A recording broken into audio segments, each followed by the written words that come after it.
दोस्तों, कैसे हैं आप लोग। अरब स्प्रिंग की आग जब यमन तक पहुंची तो लोगों ने एक आवाज उठाई। इरहाल सलेह, यानी 33 साल से कुर्सी पर बैठा एक डिक्टेटर और सामने गरीबी, बेरोजगारी और जुल्म से थकी हुई आवाम। ये था वो पल जब यमन की गलियों में आजादी का नारा गूंज उठा। लेकिन क्या ये बगावत सच में इनकलाब बन सकी या सिर्फ एक नई बर्बादी की कहानी। मैं हूं नवाज खान और सामिर खान व्लॉग की सीरीज अरब स्प्रिंग की चौथी किस्त में आज हम आपको ले चलते हैं यमन की बगावत पर।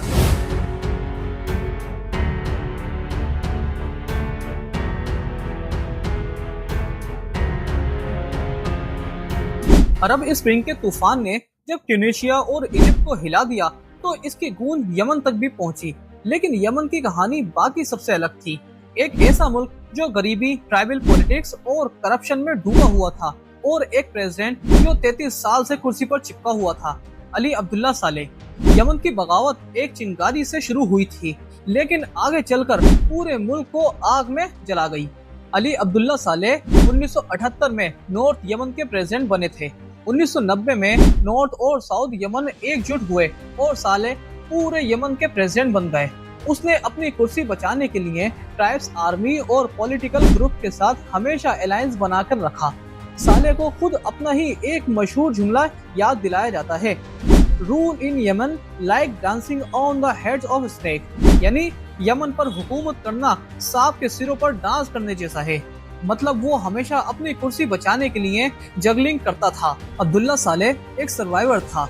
हर मुश्किल वक्त में उसने अपनी कुर्सी ही बचाई, लेकिन अवाम के गुस्से के सामने उसके पुराने तरीके काम नहीं आए। दोस्तों, यमन अरब का सबसे गरीब मुल्क था। ज्यादातर लोग रोजगार के बिना, पानी की कमी और हेल्थ केयर क्राइसिस का शिकार थे।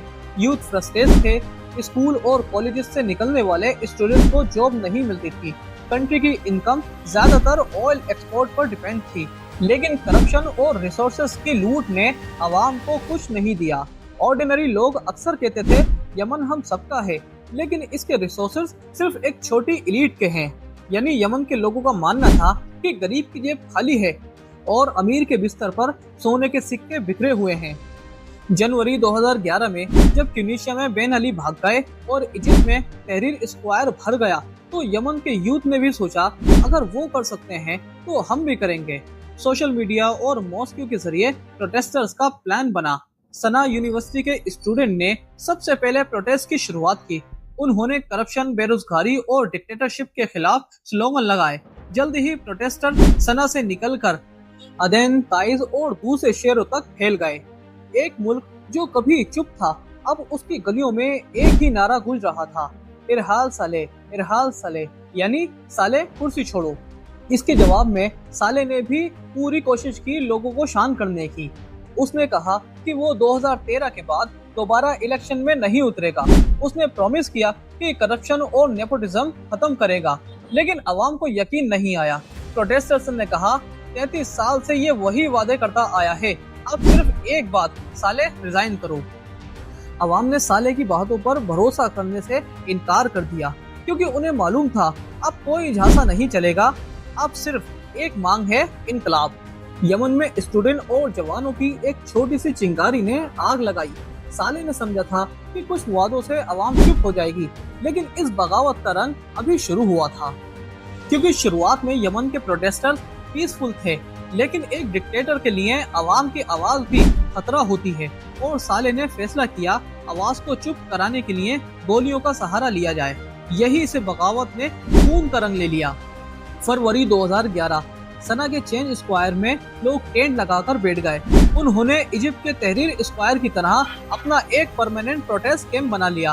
प्रोटेस्ट में स्टूडेंट, टीचर, एक्टिविटीज और हत्ता के ट्राइब्स के लोग भी शामिल होने लगे। सालेह ने पुलिस और अपने सपोर्टर्स, जो बेलतजा रिजीम के हाई ठग्स कहलाते थे, उनको भेजा। वो लोग प्रोटेस्टर पर पत्थर, लाठी और गोली चलाने लगे। लेकिन हर क्रैकडाउन के बाद लोग और ज्यादा आते गए। यानी जितना दबाया गया उतनी ही तेज आवाज उठी। यमन के लोग कह रहे थे ये आजादी मिलेगी या मौत। 18 मार्च 2011 जुम्मे का दिन। इस दिन सना के चेंज स्क्वायर में लाखों लोग इकट्ठा हुए। जब लोग फ्राइडे प्रेयर से निकल रहे थे, तभी रिजीम के स्नाइपर्स ने रूफ टॉप से फायरिंग शुरू कर दी। 50 से ज्यादा लोग शहीद हुए और 100 से ज्यादा घायल हुए। ये मैसेकर्स यमन की हिस्ट्री में फ्राइडे ऑफ डिग्निटी के नाम से मशहूर हो गया। उस दिन यमन की धरती खून से लाल हो गई थी, मगर लोगों का हौसला नहीं टूटा बल्कि और मजबूत हो गया। फ्राइडे ऑफ डिग्निटी के बाद यमन के अंदर हालात पलट गए। आर्मी के top commander general Ali Mohsin al Ahmar, जो सलेह के पुराना दोस्त था, उसने प्रोटेस्टर्स का साथ दे दिया। ये बहुत बड़ा झटका था क्योंकि फौज के अंदर ही डिवाइड हो गया था। कई मिनिस्टर्स और एम्बेसडर्स ने भी साले की हुकूमत से रिजाइन कर दिया। प्रोटेस्ट अब सिर्फ आवाम का नहीं रहा था बल्कि एक नेशनल मूवमेंट बन गया था।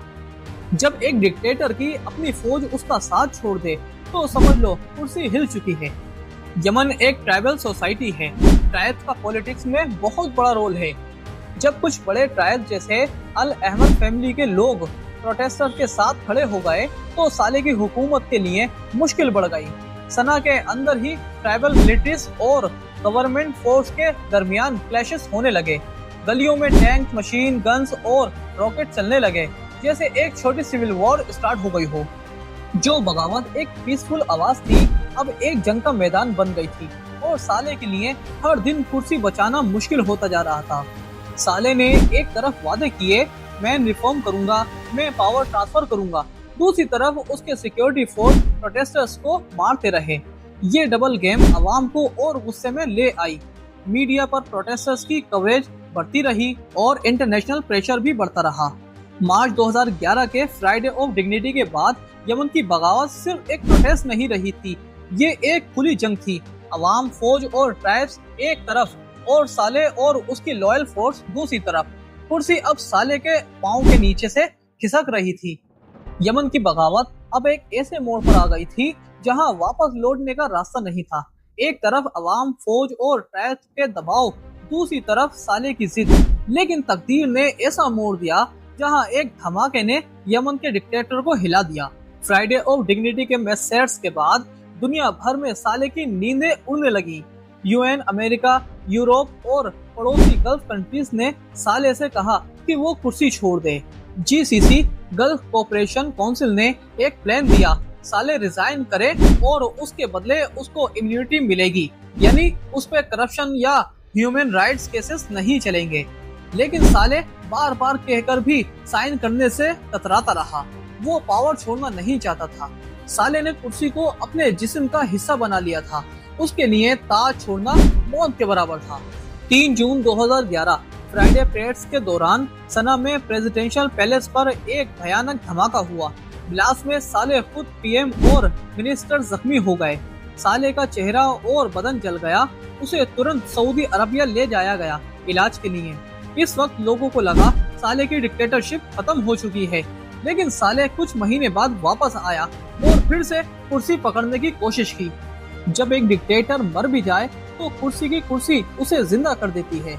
साले के जाने और वापस आने के दरमियान यमन में ट्राइबल मिलिशियास और आर्मी फैक्शन के दरमियान खुली जंग होने लगी।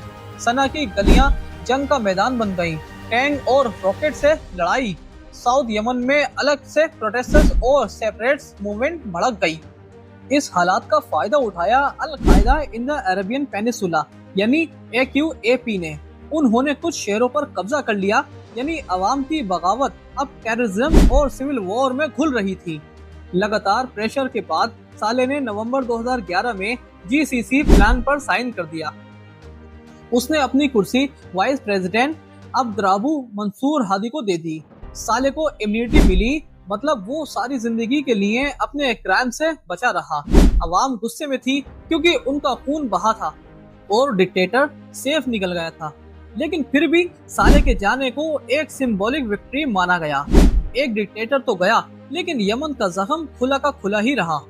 2011 में मंसूर हादी प्रेसिडेंट बने, लेकिन वो कमजोर लीडर थे। अवाम के असली डिमांड्स, करप्शन खत्म करना, बेरोजगारी और पॉवर्टी दूर करना, कुछ भी पूरा नहीं हुआ। धीरे धीरे अलग अलग ग्रुप ने अपने पावर यानी अपने पांव जमाना शुरू कर दिए, जिनमें एक हूती जो कि एक शिया रिबेल ग्रुप थे और अल कायदा जो कि साउथ में थे, और वहां रहने वाले जो ट्राइबल मिलिशियास थी उन्होंने। 2014 से 15 में हूतीस ने कैपिटल सना पर कब्जा कर लिया और साले ने अपना पावर वापस पाने के लिए उनसे डील कर ली। इसका अंजाम ये हुआ कि यमन एक फुल स्केल सिविल वॉर में धकेल दिया गया, जो आज तक खत्म नहीं हुई। दोस्तों, यमन की बगावत ने एक डिक्टेटर को गिराया, लेकिन अवाम को आज़ादी नहीं मिली। इस बगावत ने एक नई सिविल वॉर का दरवाजा खोला, जो आज भी दुनिया की सबसे बड़ी इंसानियती ट्रेजेडी बन चुकी है। अरब स्प्रिंग के दौरान यमन ने एक डिक्टेटर खोया, लेकिन अपनी सुकून की जिंदगी भी खो दी। दोस्तों, यमन की बगावत में हमने जो अभी तक आपको अपनी इस वीडियो में बताया है, यहाँ ये कहानी एक डिक्टेटर को उसकी गद्दी से हटाने की थी। लेकिन अपने अगले व्लॉग में हम यमन की बगावत और मौजूदा हालात में जो सिविल वॉर चल रही है और यमन एक बुरी तरीके से उसमें फंसा हुआ है, उसके बारे में हम रोशनी डालेंगे। दोस्तों, आपको ये वीडियो कैसी लगी, अपनी राय नीचे कमेंट बॉक्स में जरूर दीजिए।